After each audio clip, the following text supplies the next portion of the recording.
महाराज जी, आपके चरणों में कोटि कोटि प्रणाम। महाराज श्री, हमारी संतान जो हमसे उत्पन्न होगी, क्या वो अपने पूर्व कर्मों के अनुसार शरीर मिलेगा या माता पिता के कर्मों के अनुसार? अगर माता पिता के कर्मों के अनुसार उत्पन्न होगी तो क्या सावधानी रखें? कृपया मार्गदर्शन करें।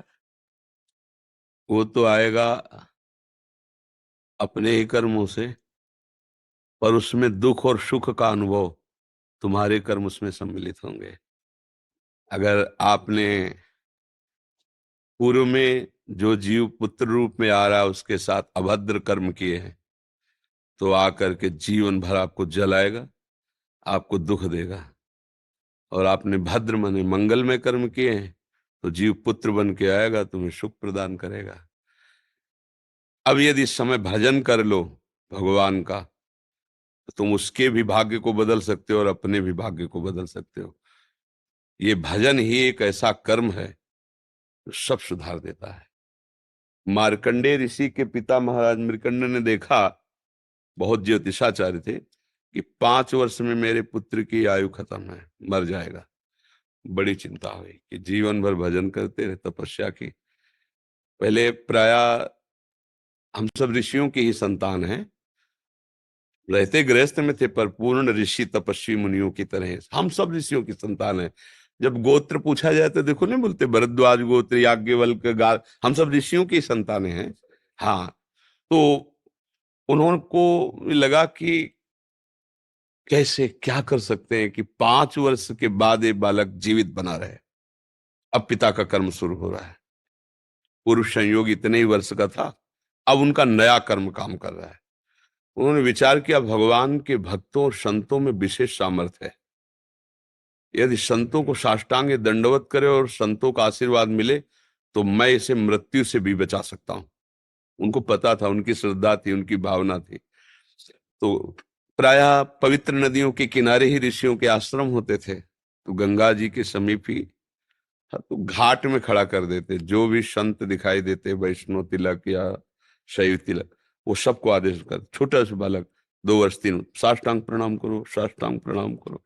उनकी सेवा ये थी, प्रसाद पाओ और जाके घाट में खड़े हो, जो भी संत दिखाई दे साष्टांग प्रणाम करो। एक दिन प्रच्छन्न वेश से गुप्त रूप से सनक सनंदन सनातन सनत कुमार भी, अब आपको क्या पता कौन महात्मा किस कोटि का किस वेश में तुम्हारे पास बैठा है, या तुम्हारे संग वार्तालाप कर रहा है, या तुम्हें कभी मिल सकता है, हमारी दृष्टि नहीं है ना। और वो दिव्य महापुरुष थे और वो देखा करते थे। जो साष्टांग प्रणाम किया तो चारों संत वेश में थे, उनका चिरंजीवी भव, बस वो आ गए। अब महाराज, मेरी दृष्टि अचूक है, आप सनक सनंदन सनातन सनत कुमार, चारों ब्रह्म कुमार है ना, प्रच्छन्न वेश से आप घूम रहे हैं, ये तो अभागी है, 5 वर्ष में इसकी मृत्यु हो जाएगी। वो आप कह रहे चिरंजीवी भव, तो आपके वचन मिथ्या या इसका भाग्य मिथ्या? इसी इसी बात में बैठे थे कि कोई ना कोई महापुरुष जब फंसेगा तो ये भाग्य को मिटा सकता है, साधारण थोड़ी मिटा पाता है, महापुरुष ही मिटा पाता है, उसमें सामर्थ्य होती है। तो उनका ठीक है, चिरंजीवी तो रहेगा ही। तुम्हारी ज्योतिष से तुमको पता है किस मिनट में किस सेकंड में मृत्यु होगी। उस दिन प्रातः से लेकर के और मृत्यु समय तक भगवान शिव के मंदिर में शिव का आलिंगन करके इसे बैठा देना, बस फिर और हम देख लेंगे। ऐसा ही किया।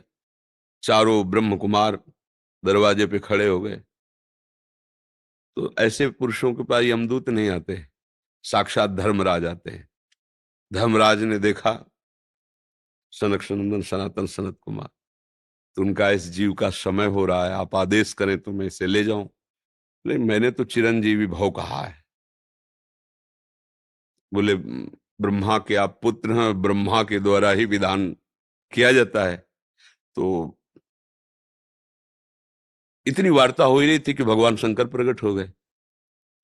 उनका कि कुछ बदलना नहीं है, 5 वर्ष की आयु ना, हाँ 5 वर्ष ही रहे, मेरी आयु के 5 वर्ष रहे।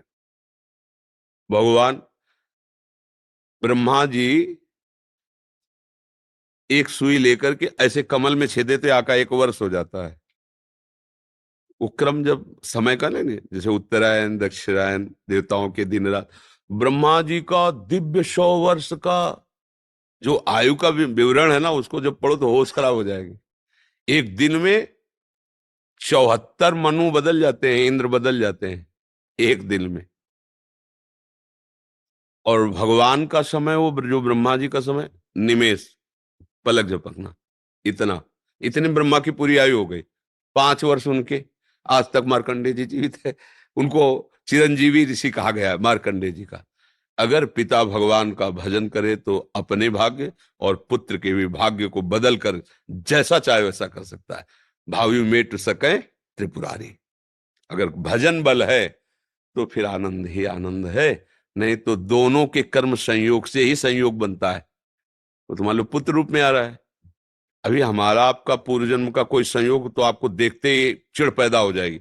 आप ऐसे वचन बोलेंगे कि मेरा हृदय जलने लगे, लगे ये आदमी क्यों आया हमारे सामने।